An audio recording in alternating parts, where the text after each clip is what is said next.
brinquedo quebra, mas ainda dá pra aproveitar. Mas o dente a gente tem que conservar. Salgado é muito bom, doce é bem melhor, mas nunca esqueça dos dentinhos escovar. Se não fica feio, dói, não dá pra mastigar. Dente tem que cuidar sempre. Dente tem que escovar sempre. Atenção! O programa a seguir é uma produção independente. Todo o conteúdo, inclusive opiniões, são de inteira responsabilidade dos seus idealizadores.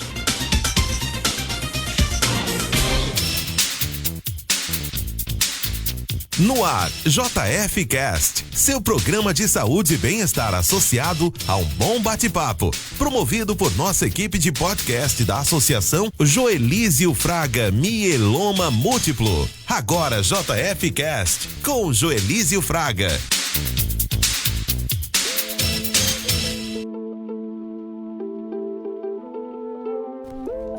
Sejam bem-vindos a mais um podcast especial. Hoje temos uma convidada muito especial, que é a doutora Ednei Matos, ginecologista e obstetra. Ela vai estar falando sobre dois temas extremamente importantes para a saúde da mulher. Esse é o Março Lilás, que reforça a conscientização sobre o câncer do colo do útero, e o Março Amarelo, mês de conscientização sobre a endometriose. Muitas mulheres ainda desconhecem os sinais dessas doenças e a importância do diagnóstico precoce. Por isso, nessa conversa, vamos esclarecer dúvidas, demistificar mitos e reforçar a importância do autocuidado feminino. Então, fique com a gente, participe. Estamos ao vivo na Melodia FM 87.9, no Instagram, na nossa página, Joelísio Fraga. Compartilhe essa live com quem precisa dessa informação. Lembrando que depois você pode também estar acompanhando pelo o canal do YouTube e no Spotify. Agora vamos dar início a esse bate-papo. Doutora Ednei, seja muito bem-vindo, muito bem-vinda, e agradeço muito por ter aceito o nosso convite, doutora. Obrigada, Joelísio. Eu que agradeço o convite. É uma honra estar aqui falando de um tema tão importante para as mulheres. Queria que a senhora apresentasse. Quem é a doutora Ednei? Bom, eu sou Ednei Matos, eu sou obstetra, sou mãe, sou professora do curso de medicina da UESB e também coordeno o serviço de doação de órgãos da região, do Sudoeste, com sede no Hospital de Base. E já sou conquistense, né? Moro aqui há 32 anos e já me tornei conquistense. Eu sempre falo, bebeu água daqui, não sai, não volta mais, não volta mais para sua origem. Pois a gente tem muita coisa para falar aqui. Eu vou iniciar perguntando o que é o Março Lilás e por que essa campanha é tão importante para a saúde da mulher. A importância do Março Lilás é chamar cada vez mais atenção sobre a importância do diagnóstico inicial do câncer de colo.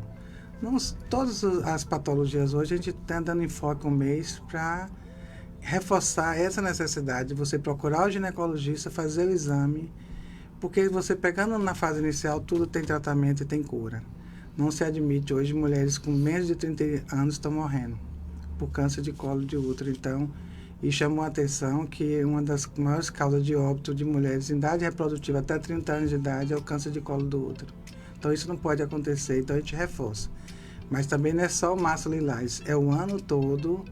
Você tem que estar lá na busca de se conhecer e fazer esses exames para o diagnóstico precoce de todas as patologias.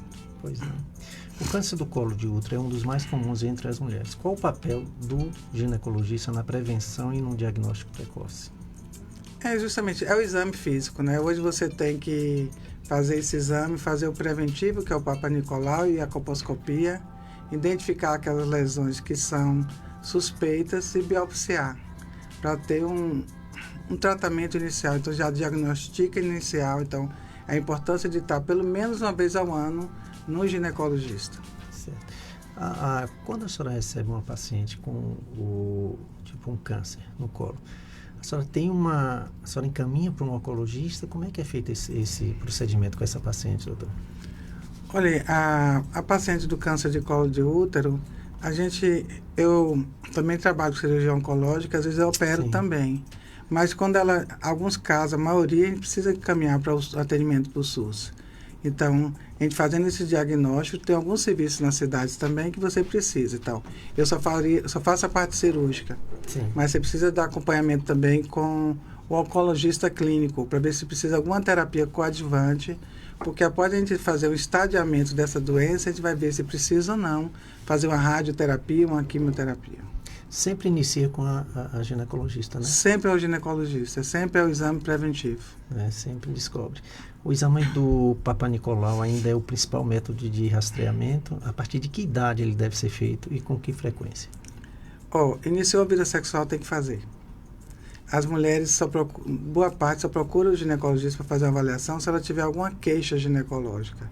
Mas a gente fala, tem que ir antes, porque o câncer, quando dá alguns sintomas, já está num estágio bem avançado. Então, iniciou a vida sexual, você tem que procurar um ginecologista para avaliar, para ver esse colo do útero, para ter todas as orientações em relação à prevenção do câncer de colo de útero. A gente orienta que, além de fazer esses exames, também o cuidado com a vida sexual, usar meios de prevenção, meios de barreira para que evite isso. Com a vacina agora a gente vai melhorar um pouco, mas isso não evita que a gente oriente essa paciente sobre, de acordo com o resultado do exame dela, quanto tempo ela deve voltar e fazer o preventivo e todos os métodos de prevenção. E uma das causas que a gente tem hoje é o início precoce da vida sexual. Então, crianças ainda que nem se formaram o corpo ainda, começa a vida sexual muito precoce e múltiplos parceiros. Existe um problema de preconceito da família, principalmente, me parece que o HPV, você inicia a vacinação já criança, né? Com 9 anos, né? Não existe barreiras ainda da família, doutora, com relação a isso? Infelizmente é uma barreira muito grande. Tem pais que acham que se o filho for vacinar, vai favorecer ele iniciar uma vida sexual precoce. Mas se você vacina essa criança, ela não vai morrer de câncer de colo de útero. E a gente fala câncer de colo de útero na mulher, mas você também tem o câncer de orofaringe, tem o câncer retal, que são cânceres também ligados ao HPV, não é só o colo de útero. Entendi. Então, esse preconceito é um grande problema que a gente está tendo hoje. Elas não, mesmo nas escolas públicas, você leva essa vacinação lá, mas alguns pais falam que não era para vacinar. Pois é, eu estou falando que tivemos um podcast com o doutor Renato, né? Renato Marinho, e ele falou desse problema que tem, né? Do preconceito da família em não aceitar que aquela criança de 9 anos venha receber a vacina, né? Além do Papa Nicolau, existem outros exames que as mulheres podem fazer para prevenir doenças ginecológicas, doutora? Você fazendo o exame ginecológico, a consulta, o exame físico, baseado nisso, vamos ver quais exames você precisa. Tem exame de laboratório. Para o diagnóstico de certeza dessas lesões, você tem que fazer uma biópsia. Então, todos os exames, na mulher, eu falo que o ginecologista é o clínico da mulher. Você faz uma avaliação geral dela. Tem também a questão, a partir dos 40 anos, fazer a mamografia, que é uma prevenção muito importante, mas muitas mulheres hoje não procuram o serviço, que é isso que tem medo do resultado. Aí alguns falam assim, quem procura acha. Mas não é, a gente tem que acabar com esse preconceito, porque se você pega na fase inicial, você vai ter uma vida digna, você não vai morrer daquilo. Então, o que a gente vê hoje de pacientes, porque por preconceito não procuraram serviços médicos, estão na fase terminal e que poderia ter evitado isso se tivesse tomado cuidado. Claro que a gente não fala que não é só culpa da mulher, a gente também tem que melhorar nosso serviço de assistência. Sim. A nossa assistência não dá conta da população de fazer os exames básicos. É um problema de saúde que a gente tem muito grande. E olha que a mulher ela é muito mais flexível para aceitar, né? Para fazer. É muito pior. O homem nem se fala, né? O homem não gosta de fazer exame. Mesmo assim tem esse problema, né? Tem esse problema. Porque ainda tem um problema maior da mulher que é mãe. Ela cuida do filho, cuida do marido, cuida de todo mundo, e se tiver um tempo, ela cuida dela. Então, quando já está numa situação assim, triste, vai.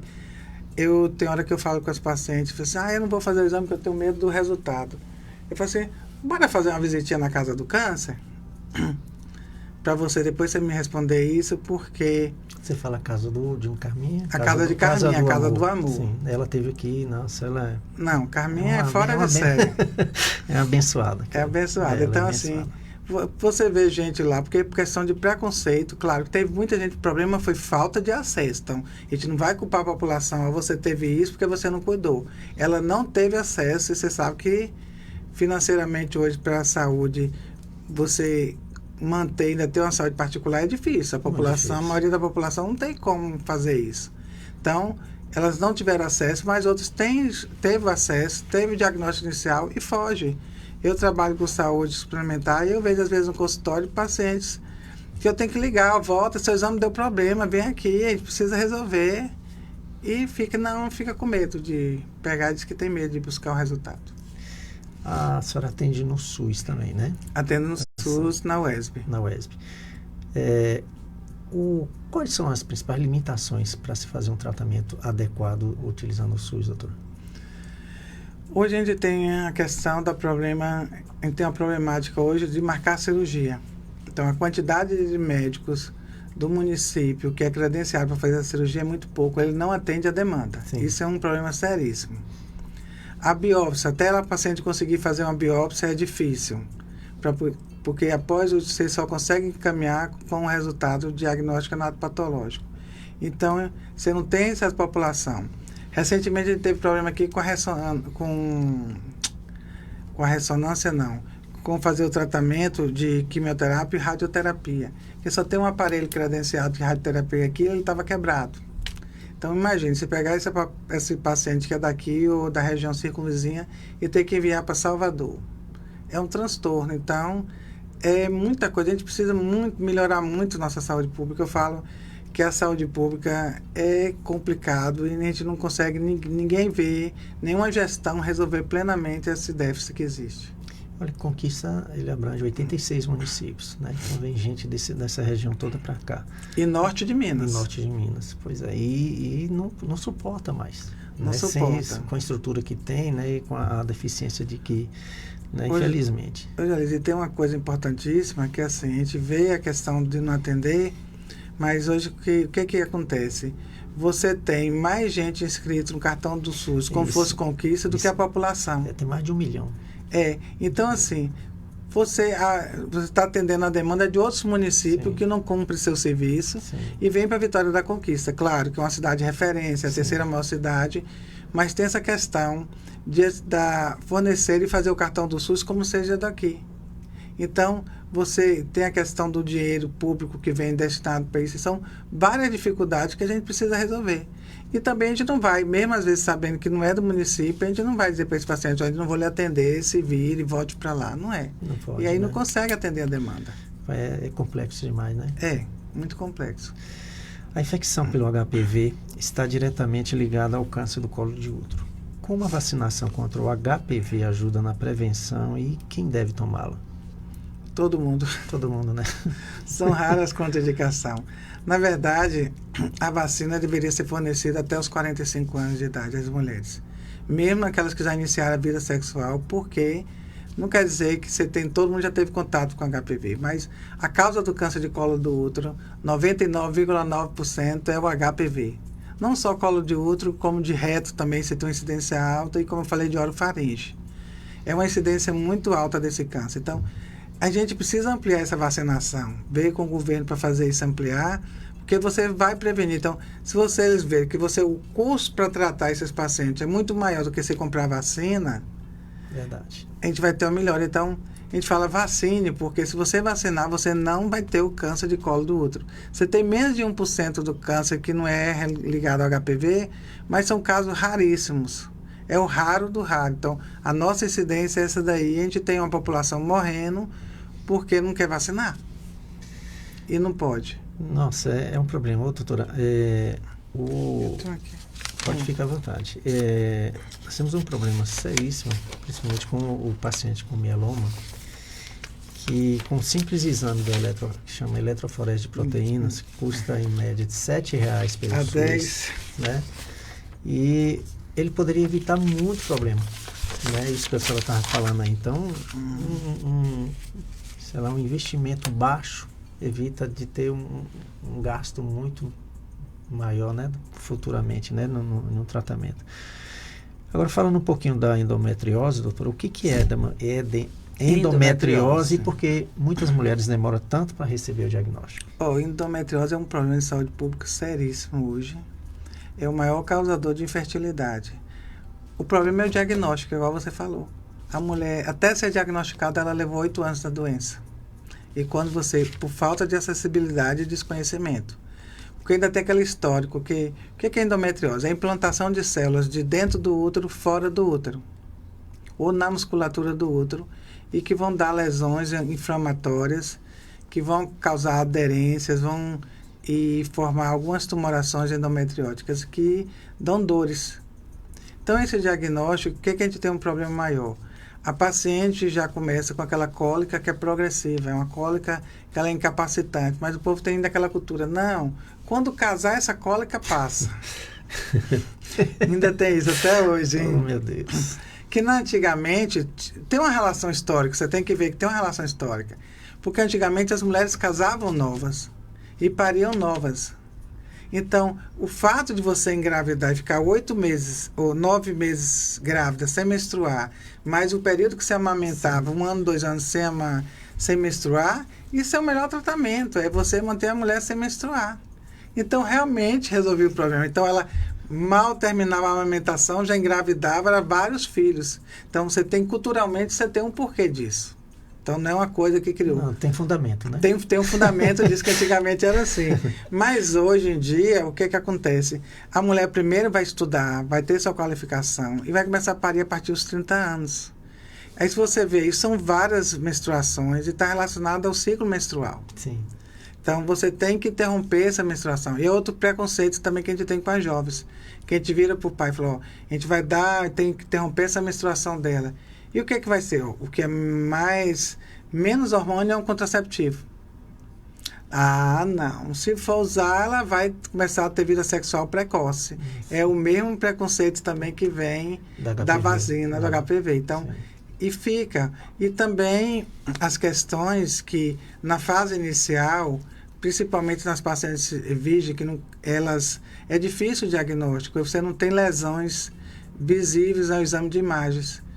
E quando você não consegue fazer ultrassom, e tem que ser um ultrassom via transvaginal, e por alguém que tenha habilitado para fazer aquele tipo de ultrassom, que tenha um conhecimento. Não é todo médico que faz ultrassom que ele está habilitado a dar o diagnóstico daquilo. Sim. Então, hoje tem a subsérie para a gente fazer isso. Então, nas fases iniciais, você não tem exame de imagem, não tem nada lá, você só tem a clínica. E a gente trata a clínica, a gente não trata exame.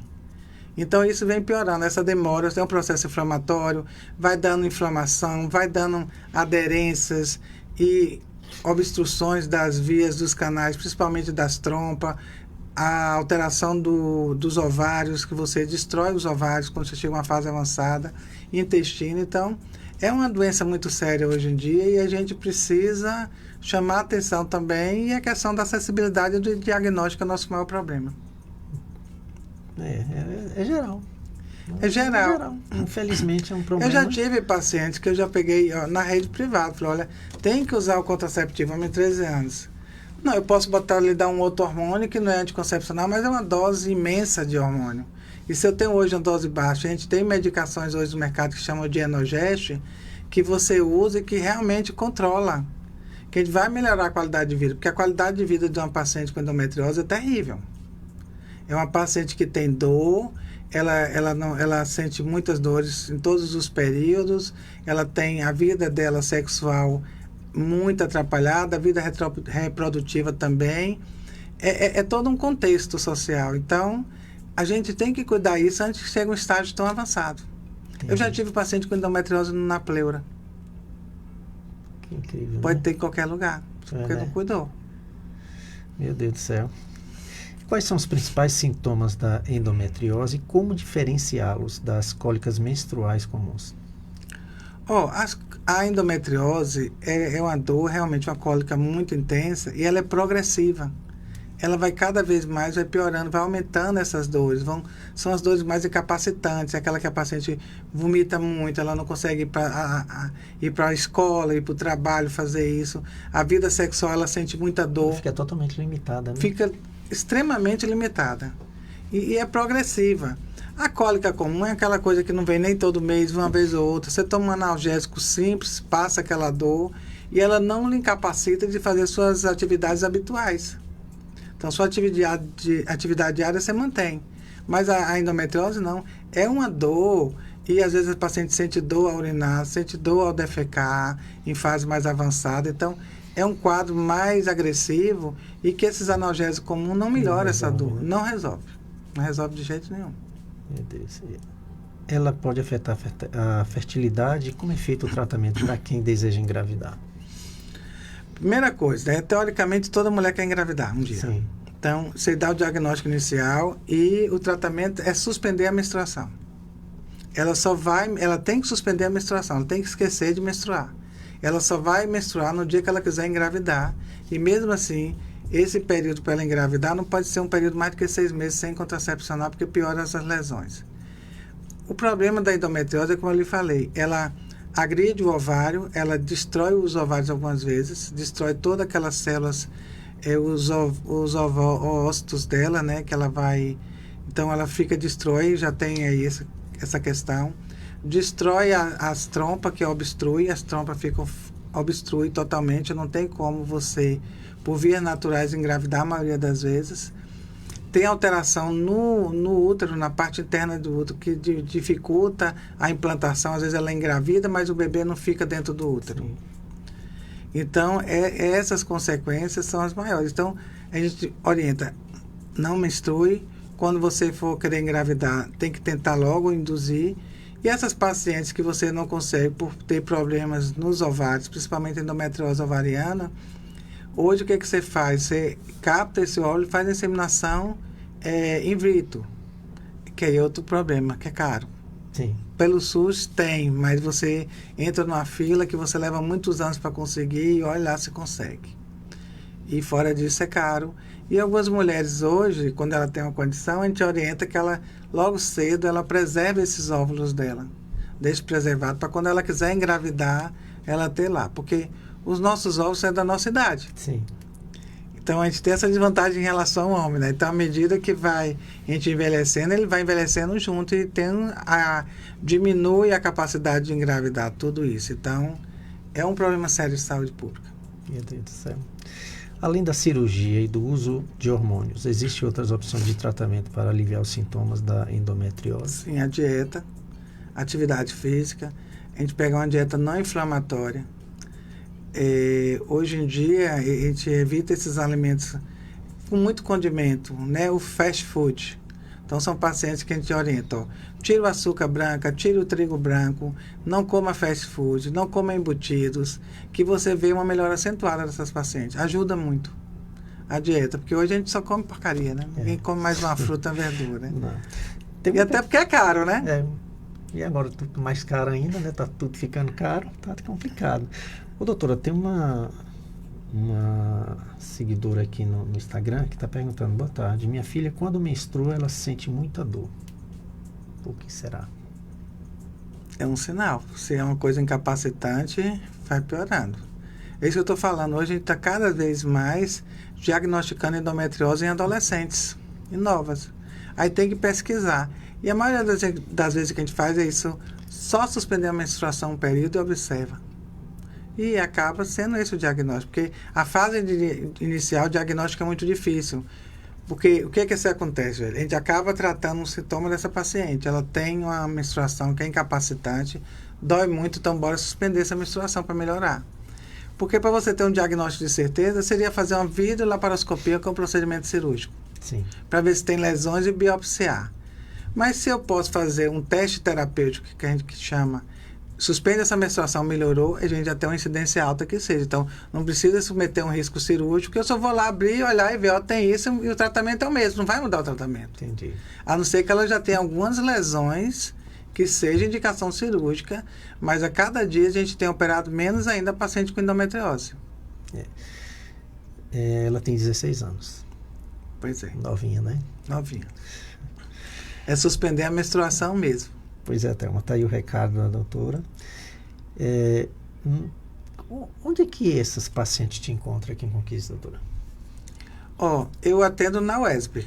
Lá a gente Sim. tem um ambulatório da UESB que a gente atende os pacientes. Vem direto lá da própria UESB, os alunos da UESB, Sim. os professores, qualquer um que é ligado à UESB marca direto, e outros vêm direto pela rede. Sim. Pede para marcar lá. Claro que a gente tem que saber que todos os pacientes que são atendidos na UESB são atendidos com estudantes. Sim. Então, Com o seu acompanhamento lá, com né? com acompanhamento de todos os médicos que estão lá. Tem outros colegas também que atendem lá. É com acompanhamento, que às vezes tem uns que não querem chegar lá e não querem ser atendidos junto com os alunos. Mas os alunos não atendem sozinhos. Sim. E fora nisso, na rede privada. Tá. Então pronto, Thelma, procura aí, viu? A doutora, e vamos investigar o que tem sua filha. Doutora, quais hábitos de vida podem contribuir para a prevenção do câncer do colo de útero? Prevenção. Os hábitos de vida. Hoje você não tem como evitar a vida sexual precoce. Já que você não tem como evitar, entra como hábito de vida mais importante usar a camisinha. Além da vacina, os métodos de barreira, que é a camisinha que é mais importante. E uma coisa que a gente vê é que as pessoas usam a camisinha errada. Você tem que usar a camisinha desde o início de qualquer contato sexual. Sim. Então, isso é fundamental. Claro que você ter uma vida saudável, fazer atividade física, ter um controle do peso, não exceder também são fatores, mas a questão do peso na mulher em relação ao câncer de colo está mais relacionado a um câncer do útero, do endométrio, não é mais tanto do colo. Então, o que a gente fala de hábitos de vida mesmo é ter uma vida saudável, vacinar e usar, é unicamente isso, vacinar e usar camisinha. E a questão de múltiplos parceiros, evitar hoje. Às vezes não é múltiplo parceiro só a mulher, mas o parceiro dela tem múltiplos. Sim. A gente vê assim que um dos parceiros tem múltiplos parceiros, quer dizer, tanto a mulher ou o homem. Então, já que tem, bora usar um método de barreira. E aquele parceiro fixo, já que se vocês dois...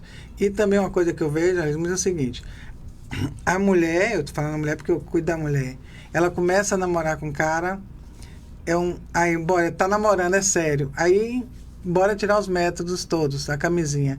Mas não é assim, você tem que fazer os exames, não é só o câncer de colo de útero. Hoje a gente tem uma infecções que está tendo, a gente está aumentando assustadoramente a incidência de sífilis em jovens, porque não estão usando a camisinha, só por causa disso. Ou senão vai assim, usa, bota, não, só na hora que vai ejacular, bota a camisinha, não resolve, gente. Resolve. Porque gravidez é o de menos. Eu falo assim, ó, você só precisa de um espermatozoide para engravidar, você não precisa de 20 milhões, 30, 50, 100 milhões, você não precisa. Sim.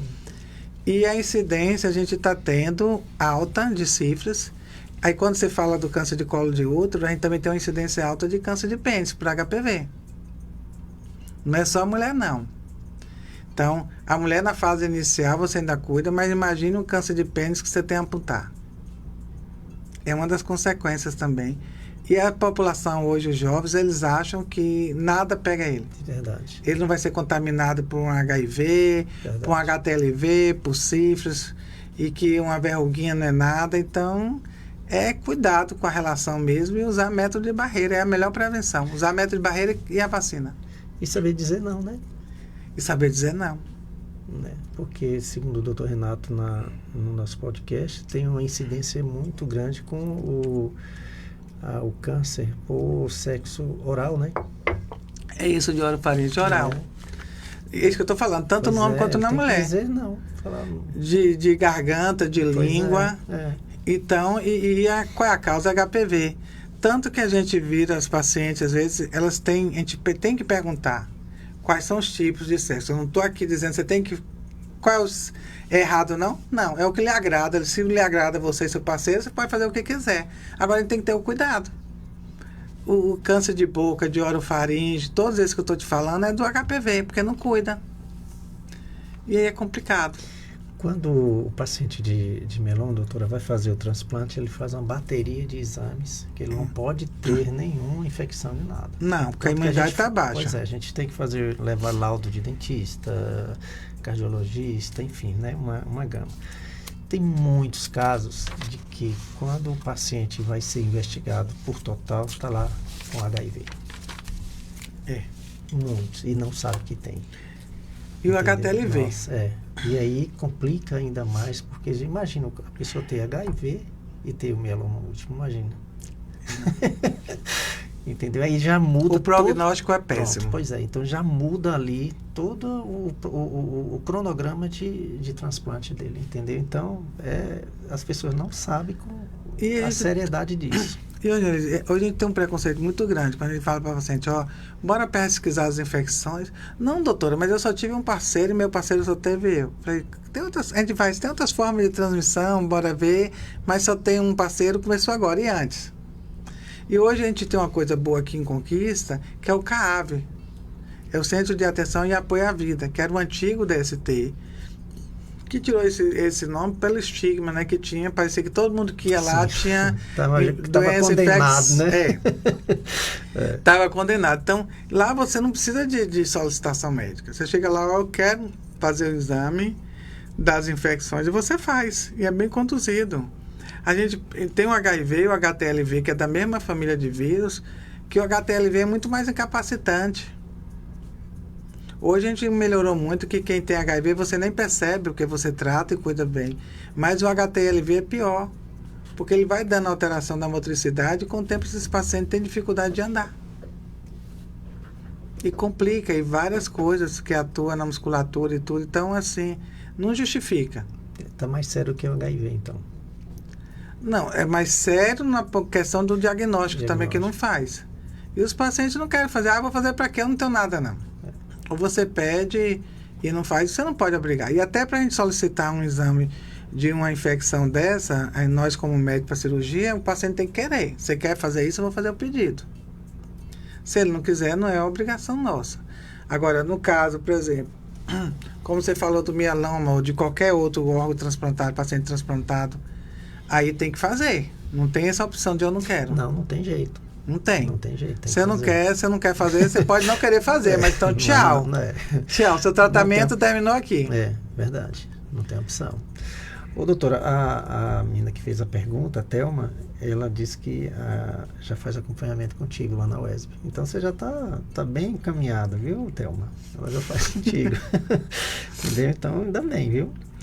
Doutora, muitas mulheres têm medo ou vergonha de ir ao ginecologista, né? Infelizmente, né? Como vencer esse receio e entender a importância do acompanhamento regular? Isso tem. Principalmente a gente vê nas pacientes idosas. As pacientes idosas, elas têm mais vergonha do que as novas têm, mas é mais raro. Mas as idosas. E um problema que a gente tem também são aquelas que não têm mais parceiros, que não tem uma vida sexual ativa. Elas acham pelo fato de não ter parceiro. Não pega. Não precisa em nada. Aí tem os outros câncer, aí não vai procurar o ginecologista fazer exame. Não, mas eu não tenho mais ninguém, para que eu quero fazer exame? Então, isso é um problema que tem de saúde pública.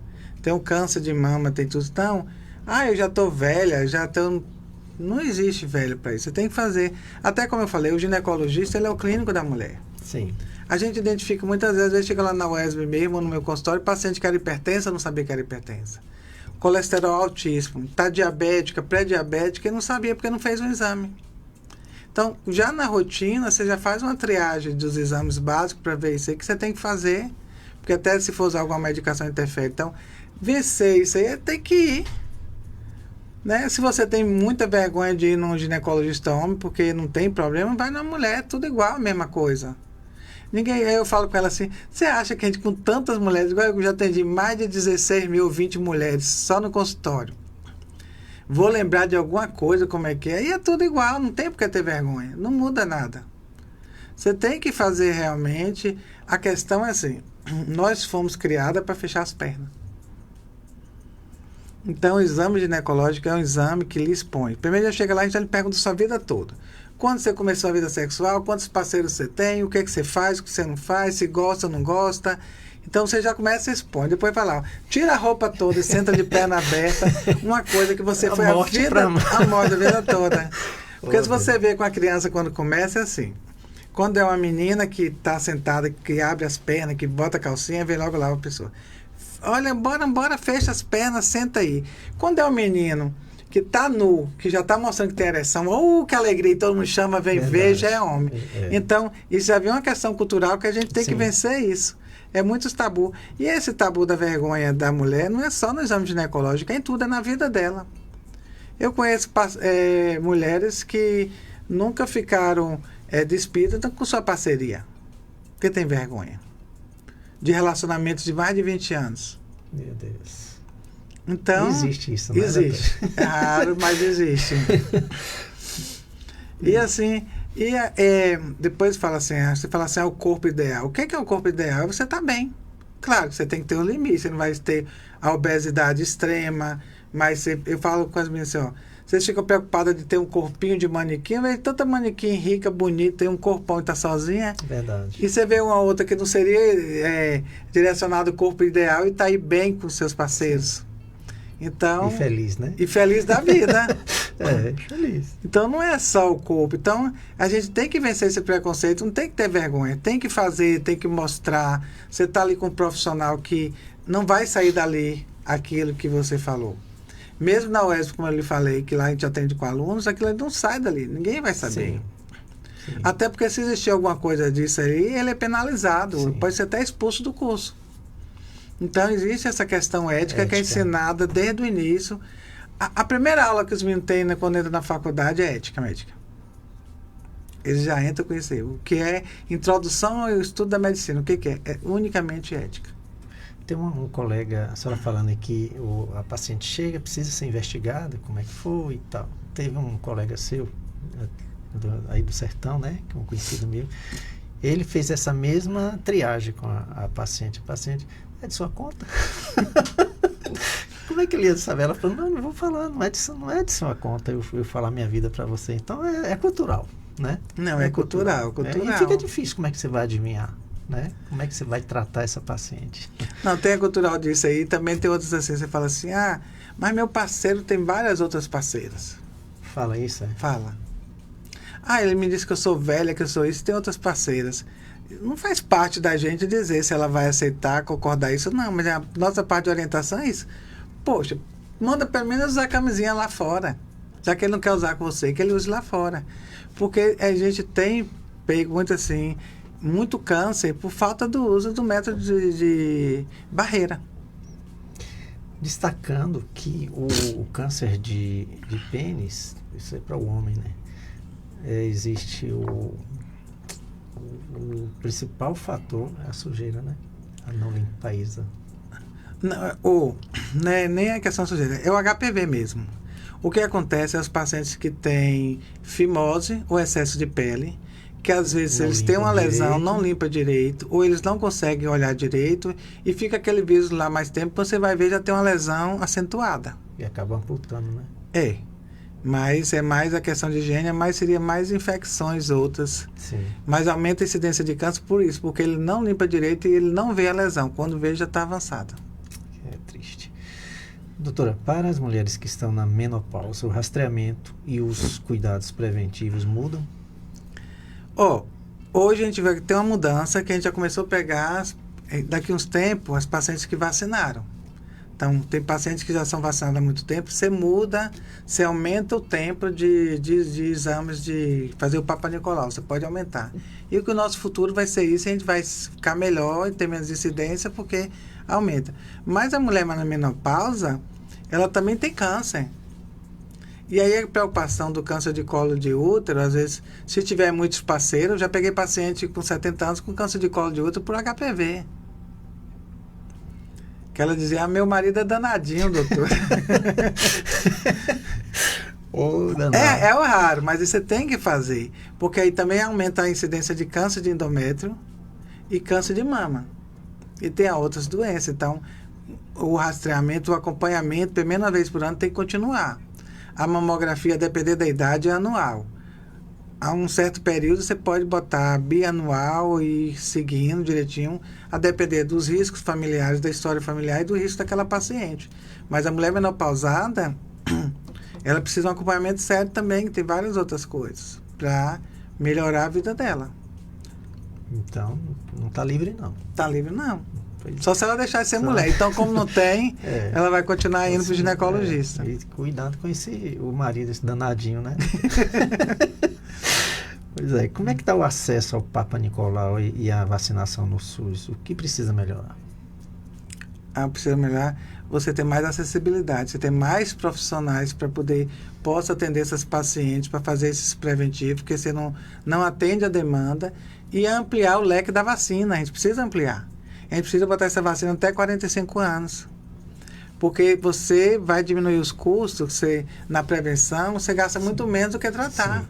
O custo é altíssimo na paciente já com diagnóstico. Você fazer a biópsia, se ela vai fazer cirurgia, se ela vai fazer rádio, se ela vai fazer a bracterapia. E a questão também para a própria paciente, o emocional. Há alguns casos de câncer, então você faz a cirurgia de câncer de colo, acabou com a vida sexual da mulher, quando tem um estágio muito avançado, porque ela sente dor, a bracterapia faz uma sequela muito grande, dá uma estenose, então ela perde praticamente o canal vaginal. Então, e você vê esses pacientes jovens. Então é complicado. O que você tem que fazer é isso? É ampliar, você ter mais médicos para atender na rede SUS, nos postos de saúde, você ter uma busca ativa para essa paciente. Olha, bora, você tem que fazer seu preventivo, você não fez. E a vacina é ampliar a vacina, ampliar a idade e a acessibilidade. Ô, doutora, um dos fatores que limita a paciente com mieloma múltiplo, por conta da hipercalcificação dos ossos, são as fraturas espontâneas. Então, essa paciente ela acaba ficando limitada. E existe uma cobrança muito grande do parceiro, do esposo, do namorado, enfim, porque ela ali está pela limitação e acaba sofrendo, né? Acaba o abandono, separa. Existem essas situações também? Tem deparado com situações assim? Tem. Na mulher tem. Por exemplo, a mulher que tem um câncer de colo, que ela fica vagina curta, ela não consegue ter muito mais o ato sexual, a penetração vaginal dificulta e às vezes em uns casos são até impossíveis. Deixa.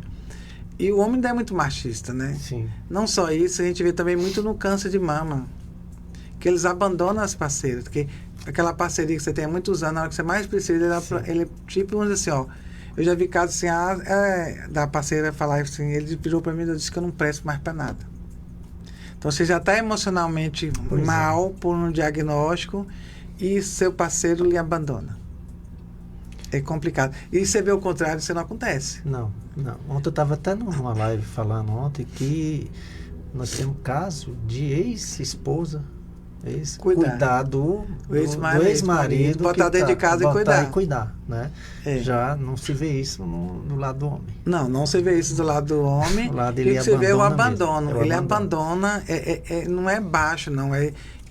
Todas as classes sociais, de todos os níveis, você vê esse abandono na hora que ela mais precisa. Isso, eu sei. Teve um caso de uma paciente que ela teve que, né, com câncer de mama, ela teve que extrair o seio, ficou só com um, e ele falou para eu não quero uma mulher de um peito só.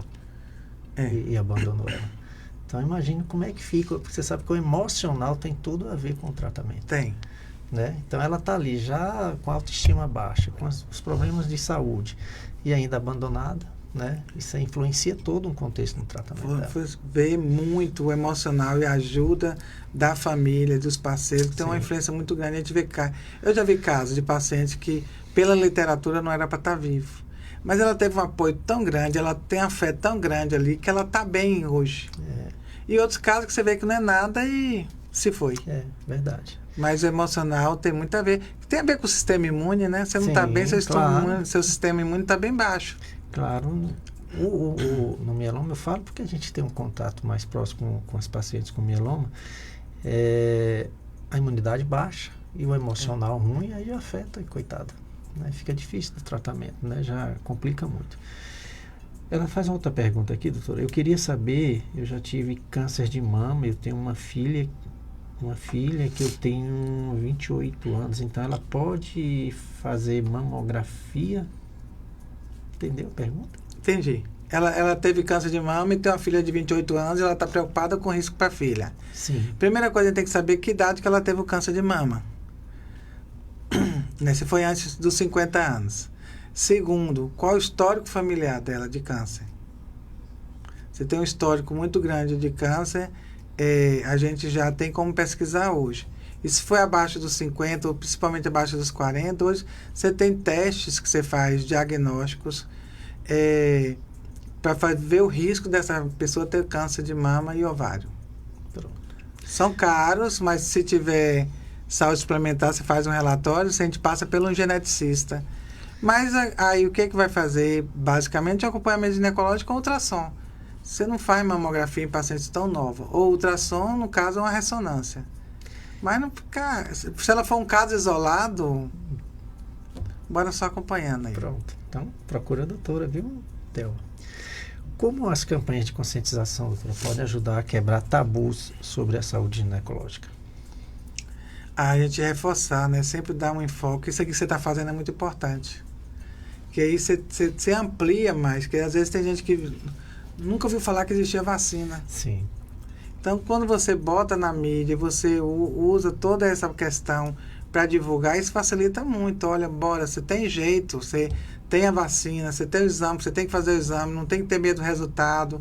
Na fase inicial você cura, vários cânceres você cura, quase todos os cânceres você cura na fase inicial. Então não tem que ter medo, você tem que procurar o serviço mesmo. E hoje você tem informação na internet, em vez de ficar vendo só TikTok, bora ver umas outras informações, o que é que tem lá para saúde, né? Que ajuda. A não ser que a gente começar a botar no TikTok também, olha, faça o seu preventivo todo ano. Eu tenho no meu TikTok lá, é só mieloma. Ó, fique atento ao sinal do seu corpo, né? Não põe nada de dancinha, nada, lá é só informação. Pois é. Aí, isso a gente está melhorando muito essa questão da informação, mas essas campanhas mesmo é para você dar um enfoque, mesmo para dar um choque. Bora chocar ali, ó, é isso, se não fizer você vai morrer. E bora cuidar, e aí você já desperta mais e já tem melhorado bastante. Essas campanhas que você vê cada dia que passa, antes eram poucas campanhas que tinha, agora todas as patologias estão tendo. Como eu lhe falei, tem a do colo e reto e colo também, que é a parte do proctologista também, que a gente tem que fazer isso aí, e que também tem a ver com HPV, né? O câncer de reto. A incidência é altíssima. E eu sempre falo também, doutora, que muitos têm câncer, mas não morrem do câncer.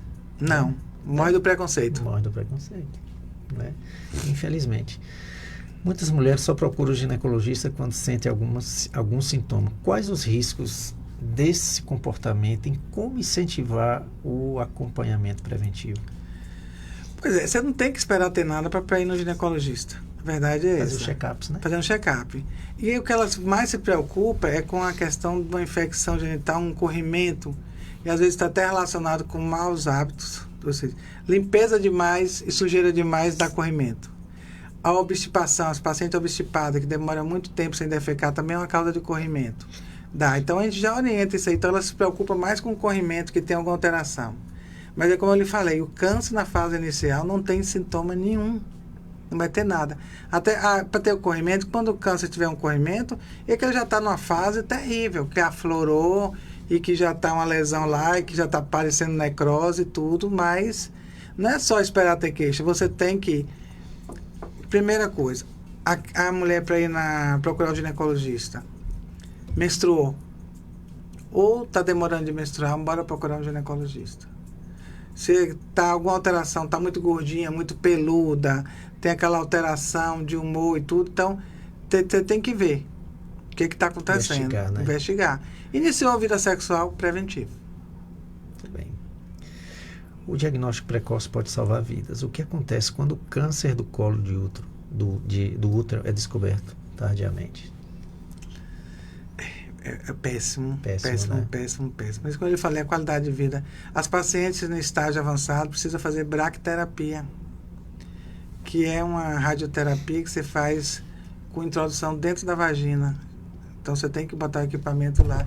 Isso dói muito, isso, além das sequelas. Então, você dá alteração dos órgãos próximos, da bexiga, você dá sequela na bexiga. Pacientes que estão em idade reprodutiva, que fazem a radioquimioterapia, ela pode também perder essa capacidade reprodutiva dela. Então, é complicado, a gente não pode deixar chegar lá. A gente tem visto pacientes de 26 anos em fase terminal de câncer de colo de útero, em fase paliativa. Ou seja, o que é o tratamento paliativo? É deixar a pessoa morrer com dignidade. Você não tem mais nada o que fazer.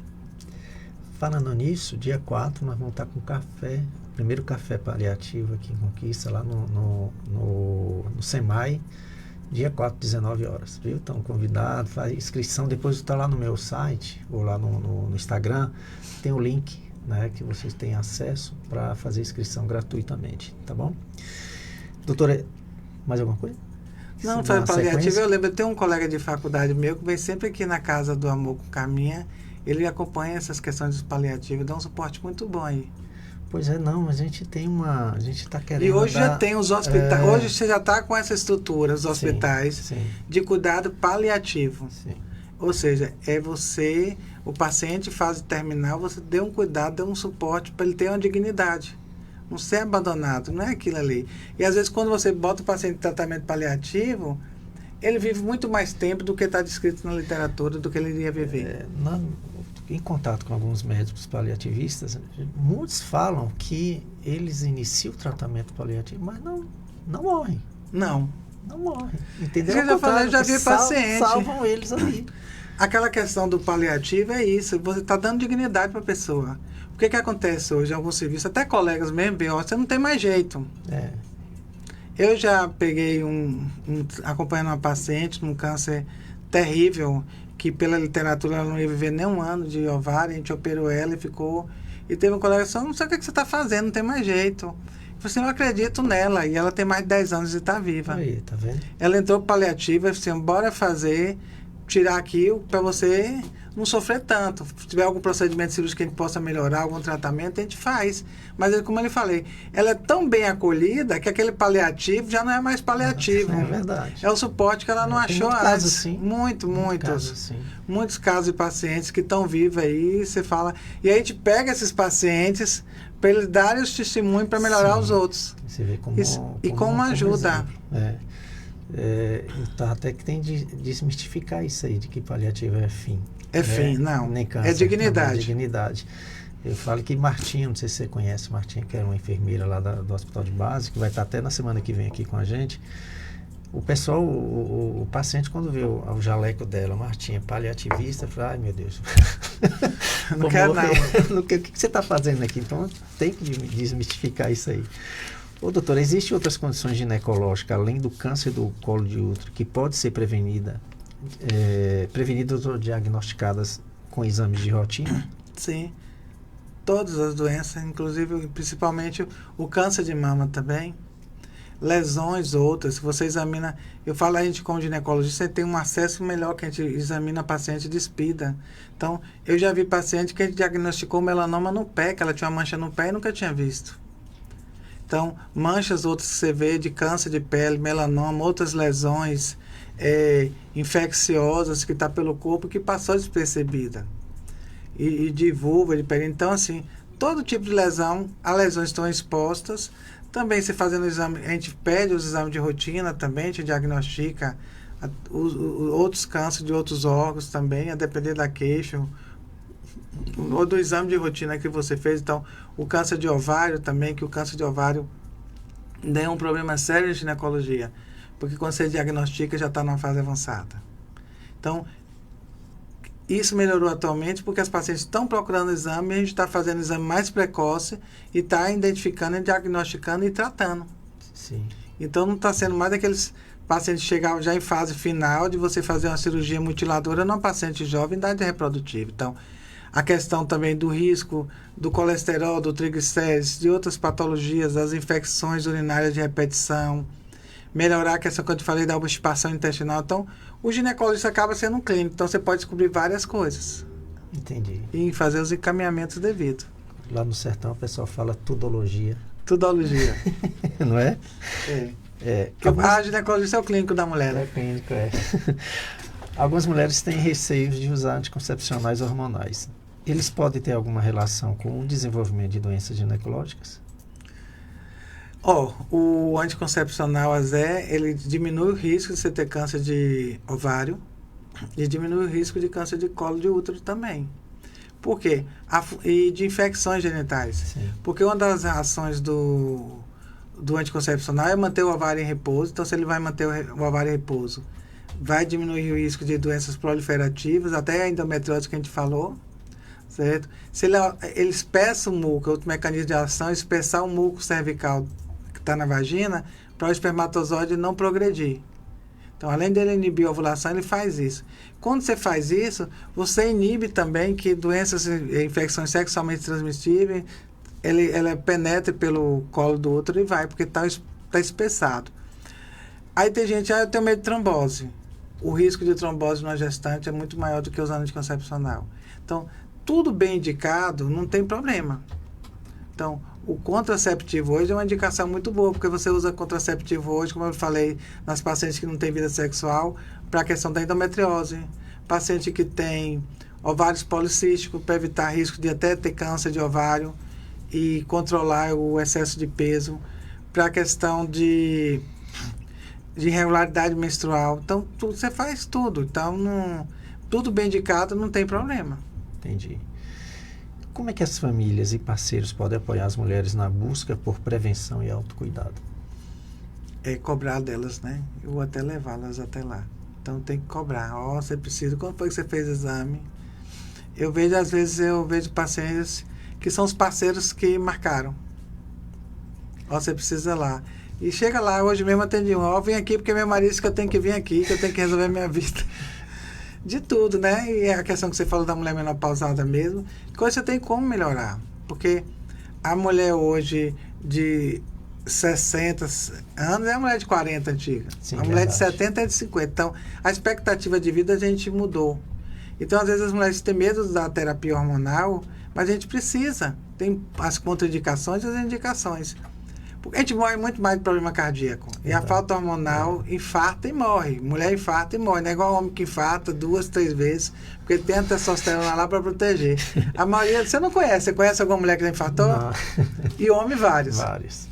E porque a mulher, o primeiro infarto que tem, ela morre. Então, você tem que fazer todas essas prevenções e a qualidade de vida dela também, né? Então, a mulher menopausada também ela tem que está seguindo lá o acompanhamento para fazer o tratamento adequado. E ela está muito mais, tipo assim, mais ativa, né? Mais ativa. Está mais estressada, fumando, bebendo, está mais num ritmo assim, muito mais, né? Na verdade? Cigarro, são 2 crimes na vida da mulher. Cigarro e Coca-Cola.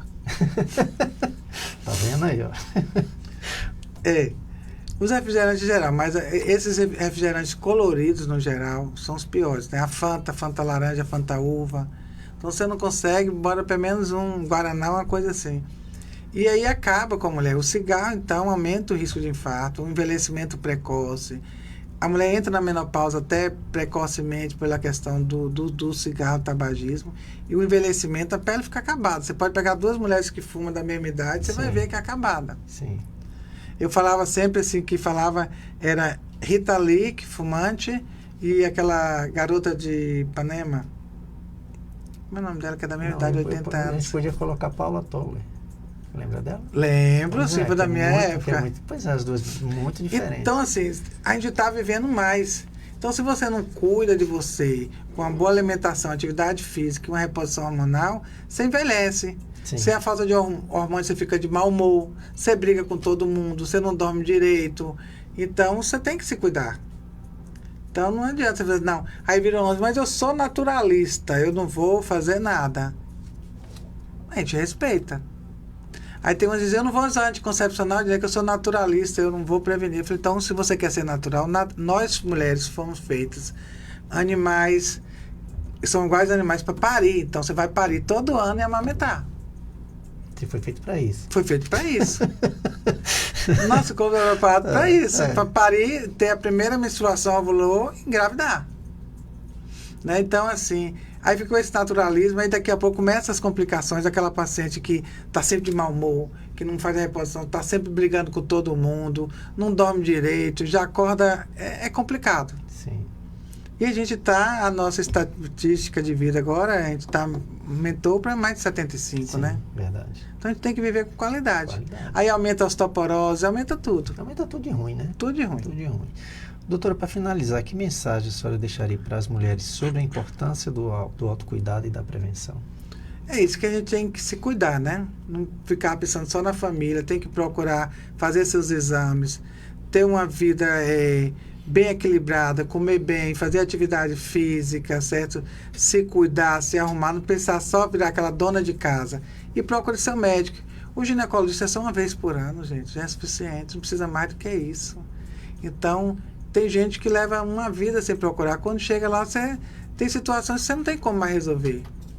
E é como eu falo, procure o ginecologista pelo menos uma vez no ano, porque toda patologia diagnosticada no estágio inicial tem cura. São raras aquelas que você não consegue resolver. E aquelas que você não tem cura, você melhora a sua qualidade de vida. Porque se você não cuidou a tempo, você só vai piorando cada vez mais. Olha, muito obrigado, viu, doutora? Nossa, a senhora teve muitas informações interessantes, importantes. Nós vamos estar com esse podcast gravado lá no YouTube, no Spotify, também no Instagram. E para quem não assistiu, né, vai ficar lá gravado. E eu só reforço que a semana que vem nós vamos estar com Martinha, que é a enfermeira paliativa. Vai estar falando aqui sobre o primeiro café paliativo de Vitória da Conquista, que tem a presença confirmada do Dr. Vitor Carlos, né, que é o médico paliativista lá de Salvador. E até semana que vem, se Deus quiser. Muito obrigado pela audiência, muito obrigado aí pelas mensagens, e até semana que vem, se Deus quiser. Tchau, doutora. Tchau, obrigado também. Bom final de semana para todos.